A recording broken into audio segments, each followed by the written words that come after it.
안녕하세요. 오늘은 미성년자와 계약하면 어떻게 되는지 법률 행위의 성립 및 효력 요건을 알아보도록 하겠습니다. 지난 시간 권리 변동의 과정과 종류를 배웠습니다. 여러 법률 사실들이 특정 요건, 즉 조건을 만족하면 권리가 변동하는 법률 효과가 발생했죠. 권리의 변동이란 취득, 변경, 상실을 의미했습니다. 법률 요건 중 법률 행위는 당사자 의사대로, 법률 규정은 규정대로 효과가 발생했죠. 오늘은 이 중 법률 행위의 요건에 집중해 볼 겁니다. 정해진 규정, 절차가 있는 법률 규정과 달리 법률 행위는 당사자의 의사대로 효과가 발생하고 또 그 종류가 매우 많기 때문에 일정 조건들을 정해 가이드라인을 세워두었다고 생각하면 됩니다. 성립 및 효력 요건들을 간략하게 알아두면 자연스럽게 언제 효력이 발생하는지도 알 수 있겠죠. 민법에서 시점은 매우 중요한 요소이니 참고하여 들어봅시다. 법률 행위의 요건에는 성립 요건과 효력 요건이 있습니다. 이 말은 성립과 효력이 다르다는 얘기겠죠. 계약이 성립했다.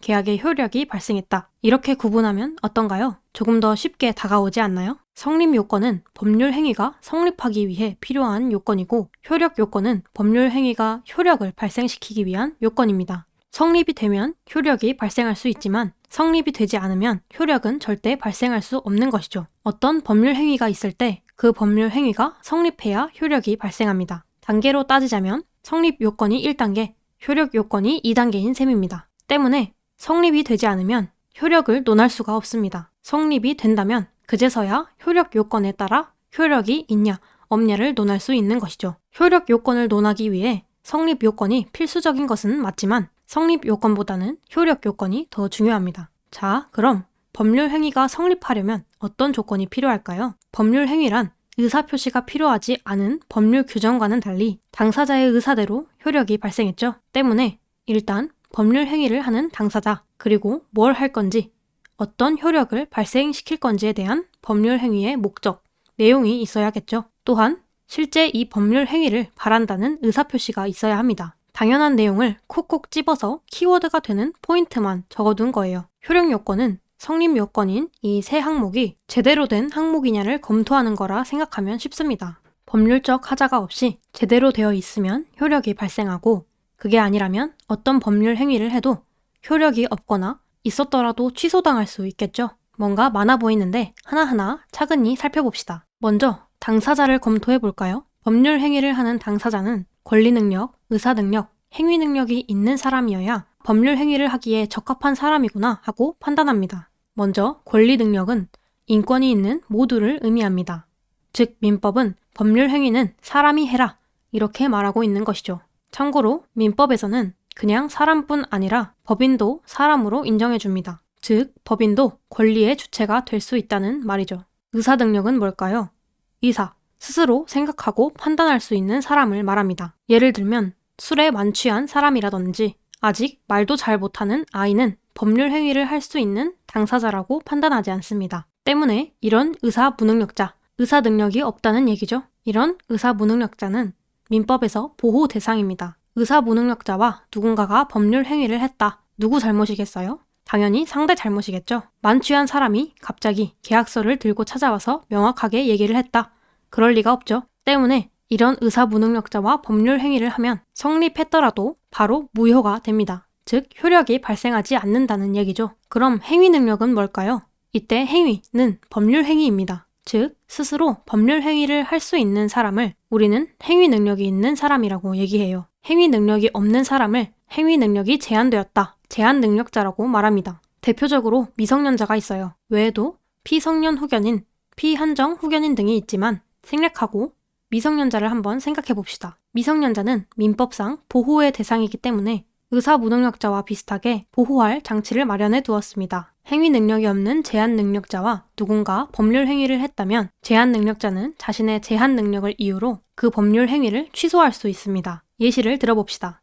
자, 여기 A와 B가 있습니다. A는 행위 능력이 제한된 제한 능력자입니다. 쉽게 말해 미성년자라는 얘기죠. B는 A가 너무 노안이라 아무 의심 없이 신분증 검사를 하지 않았고 A가 가지고 있던 부동산이 너무 마음에 들어 빠르게 매수, 즉 구매하는 매매 계약을 맺었고 그렇게 A가 가지고 있던 부동산의 소유권이 B에게로 넘어가는 권리의 변동이 일어났습니다. 미성년자라 하더라도 스스로 생각하고 판단할 수 있는 의사 능력이 있기 때문에 혼자서 법률 행위를 할 수 있습니다. 여기까지는 아무런 문제가 없죠. 그런데 얼마 뒤 이 A가 자신의 제한 능력을 이유로 이 매매 계약을 취소해버렸어요. B는 황당했지만 법적으로 A는 제한 능력자이고 제한 능력자는 법률 행위를 취소할 수 있으니 어쩔 수 없이 받아들입니다. 계약을 했는데 이 계약이 취소되었으니 당연히 B가 받았던 부동산은 다시 A에게 돌려주어야 하고 A가 B에게 받았던 돈은 그대로 다시 B에게 돌려주어야 합니다. 그런데 여기서 문제가 발생합니다. A가 가지고 있던 매매대금 100 중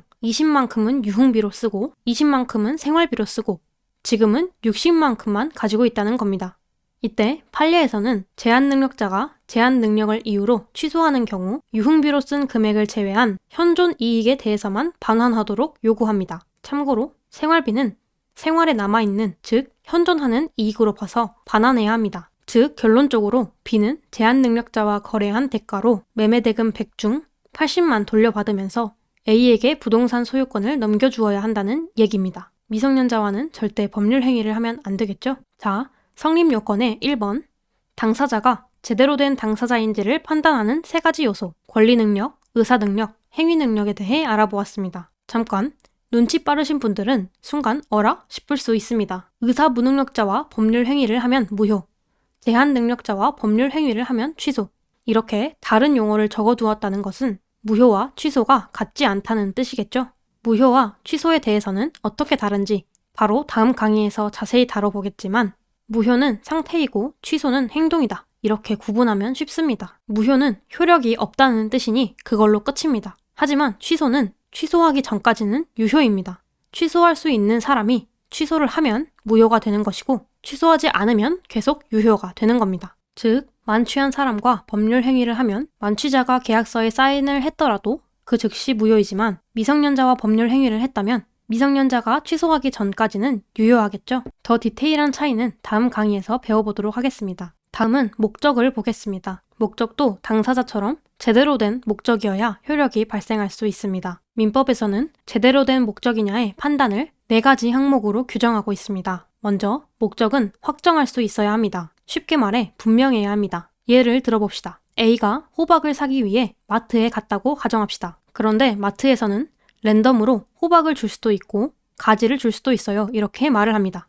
A는 그 마트에서 호박을 구매하려 할까요? 이와 비슷한 맥락이라 생각하면 됩니다. X 부동산인지 Y 부동산인지 대금은 얼마로 할 것인지 등 법률 행위의 목적은 확정할 수 있어야 합니다. 다만 여기서 주의해야 할 포인트가 하나 있는데 바로 시점입니다. 일상생활로 비유를 든다면 잘 아는 음식점에 10만 원을 미리 결제해두고 이후 먹을 때 식당에 와서 메뉴를 골라 먹는 경우를 생각해 볼 수 있겠네요. 10만 원을 결제했을 당시 사장님께 저 김치볶음밥 10개 먹을 거예요.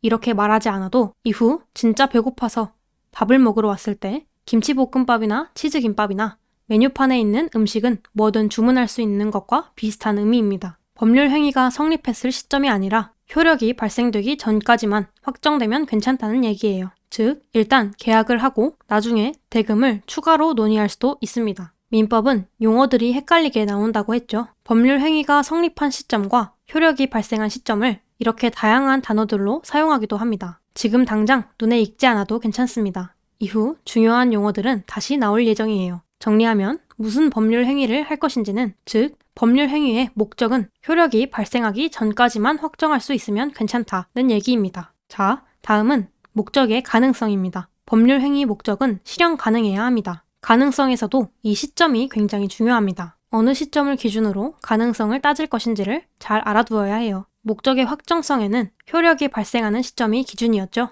반면 목적의 가능성은 법률 행위 성립 당시를 기준으로 보아야 합니다. 계약했을 때를 기준으로 판단해야 한다는 거죠. 어떤 목적이 가능한 목적인지를 알려면 반대로 불가능한 것과 비교를 해봅시다. 민법에서는 불가능을 짧게 불능이라고 해요. 그럼 민법에선 어떤 것을 불가능하다고 볼까요? 민법에서는 사회통념상 불능한 것을 불가능하다고 봅니다. 즉, 현실적, 물리적으로 불가능하거나 상식적으로 불가능한 것을 말해요. 한강에 빠뜨린 시계를 주울 수 있을까요? 가능할지도 모르지만 상식적으로 불가능하다고 할 만하죠. 여기서 헷갈릴 수 있는 점은 일시적 불능은 민법상 불능이 아니라는 점입니다. 이해를 위해 조금 비약해서 예를 들어보겠습니다. A는 자신의 토지를 B에게 팔려고 매매 계약을 맺었어요. 계약금과 중도금을 치르고 잔금을 치르기를 기다리고 있는데 A의 토지가 바닷물에 잠겨 바다가 된 겁니다. 바다로 된 토지는 더 이상 A의 토지가 아닙니다. 국가의 소유가 되죠. 이 상황에서 A는 토지가 없어졌으니 B에게 토지의 소유권을 넘겨줄 수가 없습니다. 즉, 불능이 되는 겁니다. 그런데 다음날 자고 일어났더니 바닷물이 없어져 다시 일반 토지가 되었습니다. 어제는 불능이었는데 오늘은 아니죠. 이렇게 일시적으로 불능인 상황은 계약 자체에 영향을 끼치지 않으니 민법에서는 불능이라고 보지 않는 겁니다. 불능에는 원시적 불능과 후발적 불능이라는 게 있습니다. 원시, 어디서 들어보지 않았나요? 원시 취득, 건물을 새로 지으면 권리도 새로 생기면서 처음으로 권리를 취득할 수 있다고 했죠. 마찬가지로 A가 B의 집을 구매하기 위해 매매 계약을 했을 때 만약 원시적으로 처음부터 B의 집이 없었다면 매매 계약을 할 때에도 애초부터 불가능한 계약이었을 테니 이것은 원시적 불능이 됩니다. 그런데 만약 매매 계약 이후 B의 집에 화재가 발생해 모조리 다 타버렸다면 후발적 불능이 되는 겁니다. 시점을 확인해 보면 법률 행위 성립 당시를 기준으로 그 전에도 불가능했다면 원시적 불능, 성립 이후 불가능하게 된 거라면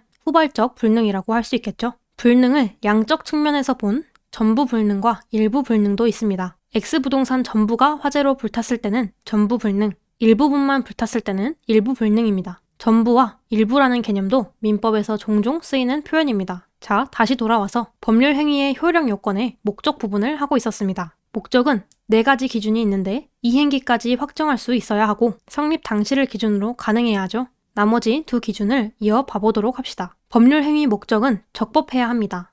즉, 법을 어기지 말아야 한다는 말입니다. 민법에서는 무조건 지켜야 하는 규정과 지켜도 되고 지키지 않아도 되는 규정이 존재합니다. 규정과 법규는 같은 말입니다. 실제로는 살짝 다르지만 같다고 생각해도 무방해요. 무조건 지켜야 하는 규정을 민법에서는 강행규정, 강행법규라고 합니다. 강제로 시행해라, 강행규정입니다. 반대로 지킬지 지키지 않을지 당사자 마음대로 할 수 있는 규정이 임의규정입니다. 강행규정은 해, 임의규정은 할래의 뉘앙스입니다. 그럼 결국 법률 행위의 목적은 강행규정을 위반하지 않는 내용이면 되겠죠. 참고로 강행규정을 어기는 법률 행위 내용이라면 어떤 내용이냐에 따라 그 자체로 무효가 되거나 유효가 되더라도 처벌의 대상이 된다는 사실을 기억해둡시다. 왜 헷갈리게 싹 다 무효가 아니냐 하면 어떤 포장마차에서 무허가 음식물을 팔았다고 가정합시다. 판사가 와서 이 행위는 무효입니다 라고 했을 때 정말 무효가 되려면 손님이 먹은 음식물이 다시 배 밖으로 나와야 하는데 나온들 멀쩡한 음식이 나오지 않겠죠? 이렇게 무효로 하기에는 무척 애매한 부분이 있어 이 애매한 것들을 묶어 단속 규정으로 규정했다고 생각하면 됩니다. 어떤 게 효력 규정이고 단속 규정인지 혹시나 궁금하실 분들을 위해 조금 발췌해 왔는데 지금은 이 내용이 어떤 내용인지는 크게 중요하지 않으니 넘어가도록 하겠습니다. 목적의 4번째 기준, 법률 행위의 목적은 사회적으로 타당해야 합니다. 사회적 타당성이라는 용어는 민법에서 매우 많이 사용되는 용어입니다. 그대로 풀어 사회적으로 타당해야 한다는 의미인데 상식적으로 옳은 행동을 해야 한다라고 이해하면 됩니다. 민법적 표현으로는 선량한 풍속, 기타 사회 질서를 위반하지 않아야 한다 정도가 되겠네요. 같은 말입니다. 대표적인 조문이 제103조 반사회질서 법률 행위입니다. 예를 들어 평생 결혼하지 않겠다, 이혼하지 않겠다는 약정은 개인의 자유를 심각하게 침해하기 때문에 사회 질서에 어긋나는 약정입니다. 도박이나 밀수 자금을 제공하는 것도 사회 질서 위반 행위가 되어 싹 다 무효다 이렇게 생각하면 되겠습니다. 참고로 이 사회 질서에 어긋나게 되면 무슨 법률 행위를 했건 바로 무효가 되고 민법상 보호도 되지 않으니 주의해야겠죠? 민법상 보호가 되지 않는다는 게 무슨 말인지는 다음 강의인 무효와 취소 부분에서 다시 다루겠습니다. 당사자와 목적 2가지를 봤죠? 가볍게 정리하자면 당사자는 사람, 즉 권리 능력이 있어야 하고 생각, 판단할 수 있는 의사 능력이 있어야 하며 혼자 계약할 수 있는 행위 능력이 있어야 한다고 했습니다. 또한 법률 행위 목적은 이행기까지 확정할 수 있어야 하고 성립 당시 가능해야 하며 적법하고 사회적으로 타당한 내용이어야 한다까지 배웠어요. 이제 법률 행위 효력 요건의 마지막인 의사표시를 보겠습니다. 의사표시란 사실 의사와 표시의 합성어입니다. 자신의 의사를 표시하라는 뜻이죠. 법률 행위는 당사자의 의사대로 효력이 발생하는 것이니 당사자가 어떤 의사를 가지고 있는지 표시를 해야겠죠. 이때 아무 생각이나 의사가 되는 것은 아닙니다. 예를 들어 A는 밥을 먹고 싶다는 생각을 하고 있고 B는 자신이 가지고 있는 부동산을 팔고 싶다는 생각을 하고 있다고 가정해 봅시다. A는 그냥 일상적인 생각이고 B는 실제 법률 효과를 발생시키기 위한 생각을 하고 있죠. 이렇게 민법에서는 법률 효과 발생을 목적으로 하는 의사만을 진정한 의사, 진의라고 말을 합니다. 즉, 법률 행위가 성립하기 위해서는 의사를 표시해야 하고 효력이 제대로 발생되기 위해서는 첫 번째로 의사와 표시가 일치해야 합니다. 말 그대로입니다. 자기의 진심과 그 표시가 일치해야 한다는 뜻입니다. 예를 들어봅시다. A는 자신이 가지고 있는 별장을 B에게 판매하기로 했습니다. 그런데 사실은 별장을 너무 좋아해서 팔기 싫은 마음이라면 의사와 표시가 일치하지 않겠죠. 진짜 팔고 싶을 때 팔아라. 즉, 의사와 표시가 일치해야 한다는 말입니다. 두 번째 조건으로는 의사표시에 하자가 없어야 합니다. 하자가 없어야 한다는 말은 무슨 말일까요? 예를 들어 누군가 A의 옆에서 총을 들고 협박을 한다면 무서운 마음에 별장을 팔겠다고 사인할 겁니다. 이렇게 자유롭지 못한 상태에서 의사표시를 하였다면 의사표시에 하자가 있다고 말합니다. 이렇게 의사와 표시가 일치하고 의사표시에 하자가 없으면, 즉 정상적인 의사표시를 한다면, 더 쉽게 말해 자유로운 상태에서 진심을 다해 법률 행위를 하면 효력이 발생합니다. 오늘은 권리 변동이 일어나기 위해 필요한 요건 중 하나인 법률 행위가 성립하는 조건과 효력이 발생하는 조건에 대해 알아보았습니다. 법률 행위가 성립하기 위해서는 당사자, 목적, 의사표시가 필요했죠. 이 세 가지가 모두 제대로 되어 있다면 효력이 발생했고요. 제대로 되었는지를 판단하는 근거는 다음과 같았습니다. 당사자는 권리 능력, 의사 능력, 행위 능력이 필요했어요. 이때 의사 능력이 없는 의사 무능력자와 법률 행위를 하면 무효, 행위 능력이 제한되어 있는 제한 능력자와 법률 행위를 하면 유효이돼 언제든 취소될 수 있는 법률 행위가 된다고 했습니다. 법률 행위의 목적은 이행 시까지 확정될 수 있어야 하고 성립 시점 기준으로 가능해야 하며 강행 규정을 고려해 적법해야 하고 상식적으로 말이 되는, 다시 말해 사회적으로 타당해야 한다고 했습니다. 마지막 의사표시는 의사와 표시가 일치해야 하고 하자가 없어야 했죠. 사실 이렇게 일반적인 성립 요건, 효력 요건 외에도 가끔 특별한 경우에 특별한 조건이 필요하기도 합니다. 예를 들어 혼인을 했다면 혼인신고를 해야 혼인이라는 법률 행위가 성립되겠죠.